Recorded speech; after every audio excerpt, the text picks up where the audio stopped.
If you just keep assuming that you already are the person you want to be, you already have the things that you want, it must absolutely happen in your life. I got mentored by Bob Proctor, and I'm top 1% of Bob Proctor's consultants. And even for me, when I first heard assume the feeling of the wish fulfilled, I thought it sounds good. It resonates with me, but how do you actually do that? And more importantly, if you've got to stay in the feeling of the wish fulfilled, it's easy to feel good every now and again, but how do you sustain that feeling? Well, in this video, I'm going to show you how to stay in the feeling of the wish fulfilled and why it actually works. Now, to understand this concept, we are going to need an image of our mind to work with. If we're going to change our reality, we've got to change what's going on inside of us, because the outside world is a direct reflection of what's going on inside of us. Unfortunately, most people don't know what inside of us actually looks like. So Bob Proctor introduced me to this image, and it's called the stick person. So I want you to imagine that's you. This top big circle is your mind, and this bottom circle is your body. Now let's break the mind into two parts. We'll say the top half is your conscious mind, the bottom half is your subconscious mind, and this little circle is your body. Okay. Now we know the outside world, our reality, is a reflection of what's going on inside of us. As within, so without. As above, so below. Now I've studied a lot of Neville Goddard, and I believe he's one of the best authors that ever lived. And he talks about assuming the feeling of the wish fulfilled. But why do we want to do that? Well, we've got to break down the difference between our conscious mind and our subconscious mind. Okay. Our conscious mind thinks,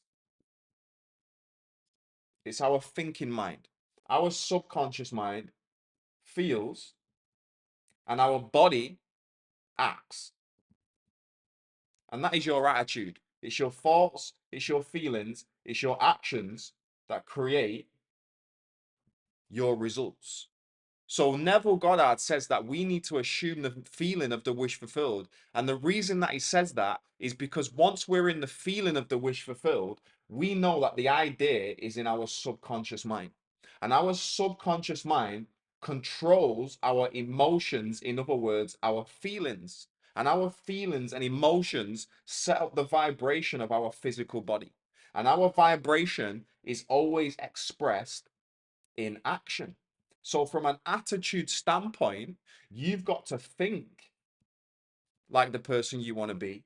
You've got to feel like the person that you want to be. And you've also got to act like the person that you want to be. Once you think, feel, and act like the person that you want to be, you are always going to move physically where you are psychologically.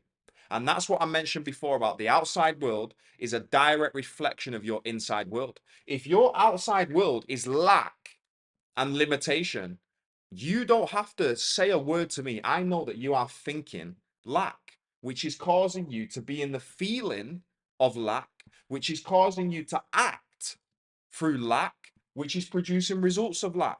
So it's this ongoing cycle that 97% of the population are in. You know, I have calls with some people and they say, Joel, I've been thinking about abundance and I've been thinking about prosperity and it's not working. And I say, you're lying. No, you've not. If you think prosperity 75% of the time, your outside world has to start manifesting prosperity. Why? Because that is the laws of the universe. This is how this whole thing works. Okay. So we want to be in the feeling of the wish fulfilled. But to do that, we've got to have mental conversations in our conscious mind as if we've already achieved our goal. So, what most people do is, let's take money for example. Most people are having thoughts of, oh, I can't wait to get money, or I want more money. Okay. It's never going to work. Do you know every time that you have the thought, I will be, I want, you are signaling to the universe that you don't have. If you already was making your financial goal, you would never have the thought, I can't wait to reach my goal. You couldn't have that thought. I mean, you've already achieved it. So this is the difference between thinking of our goal and thinking from our goal. Homeless people think about having a house to sleep in. Poor people think about having money, but they never attract it. It's because we don't attract what we want, we attract what we are. So if you want a loving relationship, if you want a nice car, if you want more money, but you are frustrated, you are stuck, then the universe keeps attracting to you what you are, not what you want. And this is where most people go wrong. They're thinking of their goal. So if their goal is to get a new house, they are thinking, oh, I want a new house. I can't wait to get a new house. You're not going to be in the feeling of the wish fulfilled. You've got to assume that you already have that new house, that you already have that money in your bank. And if you was to fully assume it, what thoughts would you have? Let's say your goal is £100,000 a month. You would not have the thought of, wow, I can't wait to get to £100,000 a month. You wouldn't have that thought if you'd already achieved it. The thought that you would have would be from the goal. It would be, wow, it feels so amazing that I am literally making £100,000 a month right now. That is the thought that you would have if you'd already manifested it. Now, when you're having thoughts from the goal in your conscious mind, how are you going to feel? You're going to feel the wish fulfilled. You're going to feel as if you've already achieved your goal. That feeling is really the secret, because now you have achieved that goal psychologically. And where you are psychologically, which is happening within here, within your consciousness, you're always going to move physically. Most people try and focus on the actions, but your actions come from the ideas that you're emotionally involved with, your feelings, and your feelings always come from what you're thinking about. So, a great step for you is to close your eyes multiple times a day and get a sentence which implies that you've already achieved your goal. So, if your goal is to, I don't know, make 10 sales a month, don't have the mental conversation of, oh, I need 10 sales a month. What can I do to make 10 sales a month? You would never have the thought, what do I need to do to make 10 sales a month if you was already making 10 sales a month? You would have a mental conversation like, wow, I'm so grateful for these 10 sales that I now make every single month. If you hold that thought in your conscious mind, it's going to automatically put you into the feeling of the wish fulfilled. You can't get into the feeling of the wish fulfilled without having mental conversations like you've already achieved your goal. So you've got to control your thoughts, and you've got to make your thoughts match your goal achieved. So think about this. Think about your goal right now and think about the thoughts that you've been having. Do they match? Do your thoughts match what you would say out loud to your friend or your loved ones if you'd already achieved your goal? If they don't, you're never going to achieve your goal. Your inner talking has to match your goal achieved. And this is really the secret of success. Because if your thoughts and your desire are in conflict, your thoughts are always going to win. And your thoughts are always objectifying themselves through this creative process. So you've got to control your thinking. What would you say out loud right now if you'd already achieved your goal? That needs to be your thought process now. Remember when I said about attitude? You've got to think like him or her.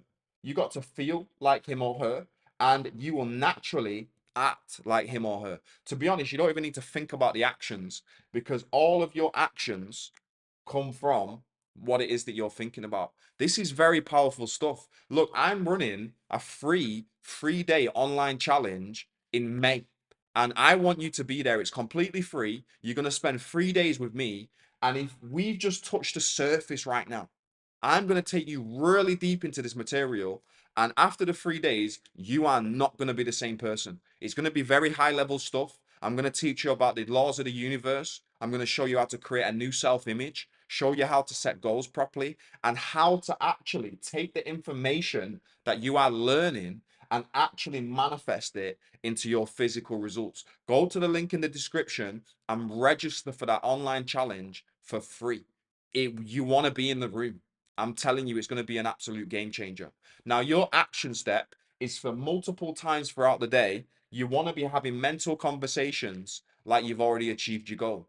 And the reason that you can do that is because you have been gifted with the most powerful force in the world, which is your marvelous human imagination. You can imagine yourself into the wish fulfilled by controlling your thoughts and having mental conversations as if you've already achieved your goal. Now, Neville Goddard said the great secret to success is a controlled imagination and a well sustained attention, firmly and repeatedly focused on the wish fulfilled until it crowds every other single idea out of your consciousness. And you can do this. So deny what you see, what you hear, what you smell and taste and touch, your senses, and assume that you already are the person that you want to be. Neville says it here in Awakened Imagination. He says every stage of a person's progress is made by the conscious exercise of their imagination, matching their inner speech, their thoughts, to his fulfilled desire. Because people do not perfectly match them, the results are uncertain while they might be perfectly certain. Persistent assumption of the wish fulfilled is the means of fulfilling the intention. As we control our inner talking, matching it to our fulfilled desires, we can lay aside all other processes. What do we then do? He says we imagine the wish fulfilled and carry on mental conversations from that premise. Through controlled inner talking from premises of fulfilled desire, seeming miracles are performed. The future becomes the present and reveals itself in our inner speech. To be held by your inner speech of fulfilled desire is to be safely anchored in life.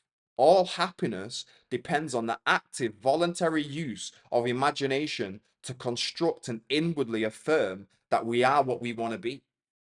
Do you hear that? You don't have to do anything. You don't have to do anything apart from be still and just accept that you are that which you desire to be. Your goal isn't going to follow a new marketing strategy, a new course, a new anything.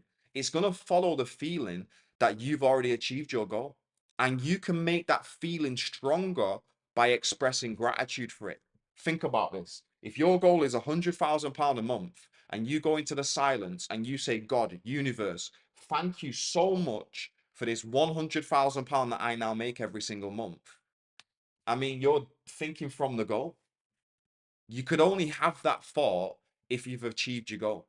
Now, think about this. One of the best quotes that I've ever heard is thank you is the vibration of completion. You can't give thanks for something that you don't believe you have. And gratitude is the attitude. Don't be thankful when it turns up in your outside world. Be thankful now, and that vibration will automatically make it manifest in your outside world. I hope this has helped. Watch this over and over and over and over again. And don't forget to go to the link in the description and come and join me for 3 days. It's an online challenge, and I am going to show you exactly how to get from where you are to where you want to be. Make sure after you've registered, you join the private WhatsApp group, and I'll see you in there. Let's do this.